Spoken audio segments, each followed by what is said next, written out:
Hello, Munchkins. Welcome back to our channel. My name is Ocean, your very own English master teacher. And today I am here to share with you 5 secret tips that can definitely help you improve your handwriting. Now, this has been my pain since throughout my academic, period. So I understand ये बहुत सारे बच्चों का भी दर्द होगा कि handwriting अच्छी नहीं होती. इसकी वजह से मम्मी, पापा, टीचर्स, दोस्त, हर कोई ताने मारता है. And there is one fear looming around everywhere कि बोर्ड्स में अगर अच्छी हैंडराइटिंग नहीं हुई तो बेटा आपके नंबर कट जाएंगे. अगर आपको भी ये डर सताता है and you are also looking for some practical ways जिससे आप अपनी हैंडराइटिंग को इंप्रूव कर सकते हो, then this is the video for you. So what are you waiting for? जल्दी से वीडियो को लाइक कर दीजिए, चैनल को सब्सक्राइब कर दीजिए and without any further ado let's discuss our first tip of the day and probably the most important one as well. बेटा tip number 1 यही रहेगी कि एक ऐसा पेन यूज करो जिसमें आपकी हैंडराइटिंग अच्छी है, जिसे पकड़ने में आप कंफर्टेबल हो, जिसकी ग्रिप अच्छी हो, जिसकी इंक आपके लिए अच्छी हो. इवन द क्या बोलते हैं विड्थ एंड निब की वजह से या फिर जिस तरीके से आप पेन को होल्ड करते हो उसकी वजह से भी आपके हैंडराइटिंग पे इम्पैक्ट पड़ सकता है. So my suggestion to you would be कि if there is a specific kind of pen that you have been using constantly and अगर आपको बार बार रिमार्क्स मिल रहे हैं कि आपकी हैंडराइटिंग अच्छी नहीं आती है, तो अभी के अभी जाके स्टेशनरी की दुकान पे जाओ, डिफरेंट पेन्स ट्राई करो और देखो कि कौन से पेन को पकड़ने में आप कंफर्टेबल हो, जिसकी निब भी अच्छी है और जिसमें आपकी राइटिंग भी अच्छी आए. Always go for a good one. And guys please just reminding you, boards के लिए बॉल पेन पर ही जाना, because ball pen is rather a better choice when compared to ink pen or gel pen, because usually उनके जो inks होती हैं वो बहुत easily फैल जाती हैं और आपको टीचर्स भी ये एडवाइस करते हैं कि बोर्ड्स में एटलीस्ट आप बॉल पेन का ही इस्तेमाल करें. So go for a good one. थोड़ी कंजूसी यहाँ पर कम करना. Moving on to the tip number 2, leave ample space between two words. देखो बच्चा पार्टी, अब आप इतने बड़े हो चुके हो, ठीक है, कि अब आपके हाथ पकड़ पकड़ के आपसे लिखवाना तो पॉसिबल नहीं है, ठीक है ना. हम आपकी राइटिंग अब चेंज करवा सकते हैं, but what you can do is कि आप एम्पल अमाउंट ऑफ स्पेस दो, बिकॉज मोस्ट ऑफ द बच्चे जिनकी हैंडराइटिंग अच्छी नहीं होती उनसे शिकायत यही होती है कि वो खिचड़ी बहुत पकाते हैं. उनके 2 शब्दों के बीच में, 2 आंसर्स के बीच में, 2 लेटर्स के बीच में फर्क ही नहीं पता चलता. तो सजेशन ये रहेगा कि 2 आंसर्स के बीच में प्रॉपरली एक लाइन का गैप दो, 2 वर्ड्स के बीच में एक फिंगर स्पेस का गैप दो और लेटर्स को अलग अलग लिखो ताकि वो अच्छे से दिख पाए, ताकि टीचर्स जो हैं आपको कम इस चीज के लिए टोके. और इसी टिप को फॉलो करते हुए बेटा अगला सजेशन मेरा यही रहेगा कि कर्सिव राइटिंग अवॉइड करो. आई नो आप बोलोगे कि मैम आपने तो पूरा हमारे जज्बात बदल दिए, हालात बदल दिए. बचपन से हमें टीचर्स यही बोलती आ रही थी कि कर्सिव राइटिंग में लिखा करो, इससे आपकी राइटिंग सुंदर होगी, निखर कर आएगी. बट अगर आपकी राइटिंग वैसे ही पढ़ने लायक नहीं है तो कर्सिव में क्या निखार लेकर आओगे?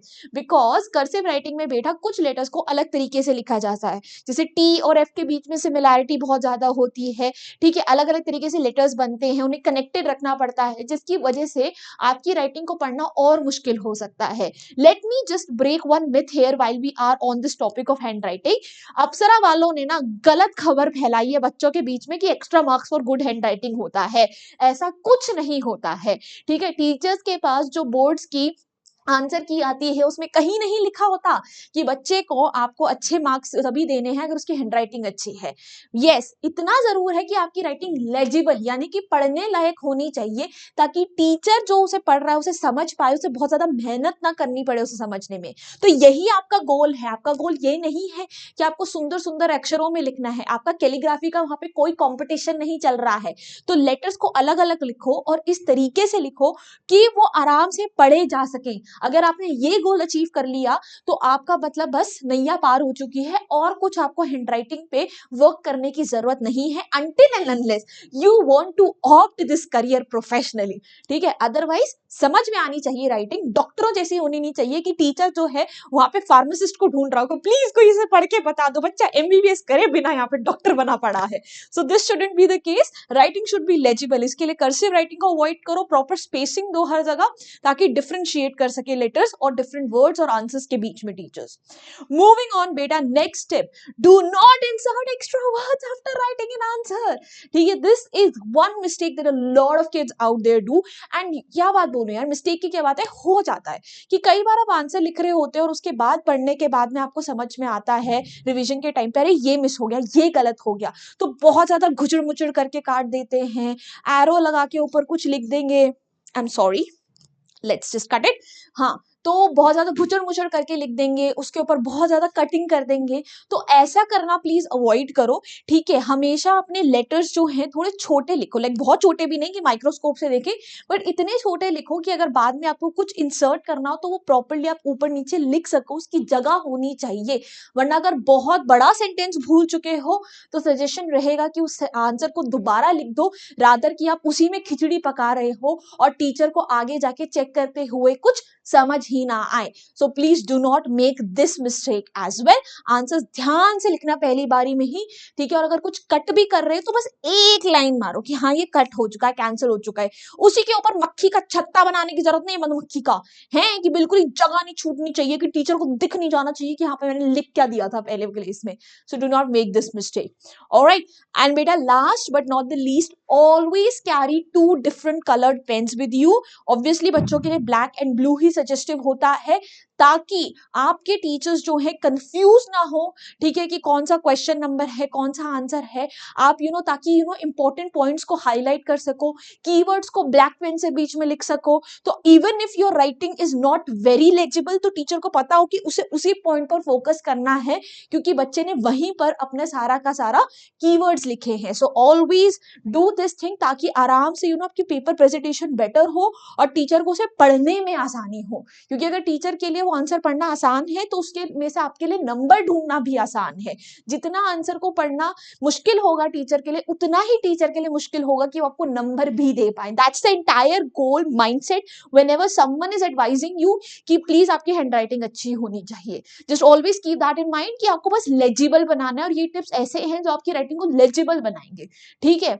और बेटा सर्दियों की बात है तो एक और टिप दूंगी प्री बोर्ड्स के लिए, हमेशा अपने हाथ गर्म रखना, लिखने से पहले ग्लव्स पहनना, अच्छे से उन्हें इसे रब कर लेना ताकि वो गर्म हो जाए। बिकॉज ठंडे हाथों से भी कई बार होता है कि राइटिंग ना गंदी आती है क्योंकि हाथ कांपते हैं। So follow this tip for winters at least, alright. So that's it बच्चों, यही थे मेरे सारे टिप। और लास्ट टिप एक और लेके चलेगा, अगर फ्री टेस्ट सीरीज नहीं ली है तो वो भी ले लो यार। यहाँ पे आपको हर सब्जेक्ट से रिलेटेड 3-3 सैम्पल पेपर्स मिल रहे हैं अलॉन्ग विद आंसर कीज, वो भी latest CBSE pattern and syllabus के हिसाब से। So what are you waiting for?